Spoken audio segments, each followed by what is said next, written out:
আমেরিকার ক্যালিফোর্নিয়া ও টেক্সাসে লোস এবং হোম ডিপোর মতো বড় দোকানগুলো এখন পার্কিং লটে এআই চালিত লাইসেন্স প্লেট রিডার ব্যবহার করছে। চুরি রোধে এটি কার্যকর হলেও ক্রেতাদের গতিবিধি ট্র্যাকিং ও ব্যক্তিগত তথ্য পুলিশের কাছে ফাঁসের অভিযোগে মামলা হয়েছে।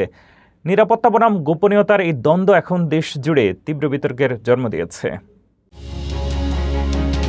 যুক্তরাষ্ট্রের দুই প্রধান রিটেইল জায়ান্ট লোস এবং হোম ডিপো তাদের পার্কিং লটে কৃত্রিম বুদ্ধিমত্তা চালিত লাইসেন্স প্লেট রিডার বা এলপিআর প্রযুক্তি ব্যবহার করে নজরদারি ব্যাপক হারে বাড়িয়ে দিয়েছে। মূলত পার্কিং লটে চুরি রোধ এবং ক্রেতাদের নিরাপত্তা নিশ্চিত করতে এই পদক্ষেপ নেওয়া হলেও এটি এখন ব্যক্তিগত গোপনীয়তা ভঙ্গের বিতর্কে রূপ নিয়েছে। ক্যালিফোর্নিয়া, টেক্সাস এবং কানেকটিকাটের মতো অঙ্গরাজ্যগুলোতে এই প্রযুক্তি ব্যবহার করে প্রতিটি গাড়ির গতিবিধি এবং যাতায়াতের সময় রেকর্ড করা হচ্ছে।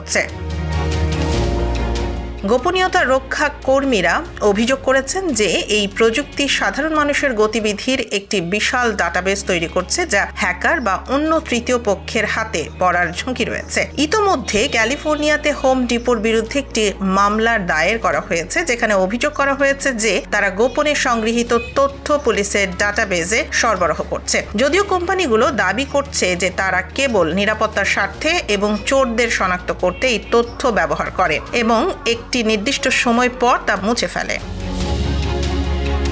বিশেষ করে টেক্সাসে দেখা গেছে পুলিশের কাছে এই ক্যামেরাগুলোর সরাসরি অ্যাক্সেস রয়েছে। বিশেষজ্ঞরা বলছেন ব্যক্তিগত সম্পত্তিতে নজরদারি চালানো আইনগতভাবে বৈধ হলেও সেই তথ্যের গোপনীয়তা রক্ষা করা বড় চ্যালেঞ্জ। চুরির ঘটনা মোকাবেলায় এই প্রযুক্তি কার্যকর হলেও সাধারণ ক্রেতারা এখন চিন্তিত যে তাদের কেনাকাটার অভ্যাস বা যাতায়াত অজান্তেই কোনো বড় নজরদারির অংশ হয়ে যাচ্ছে কিনা। এই নিরাপত্তা ও গোপনীয়তার দ্বন্দ্ব এখন মার্কিন আদালত ও আইন সভার টেবিলে নতুন বিতর্কের জন্ম দিয়েছে।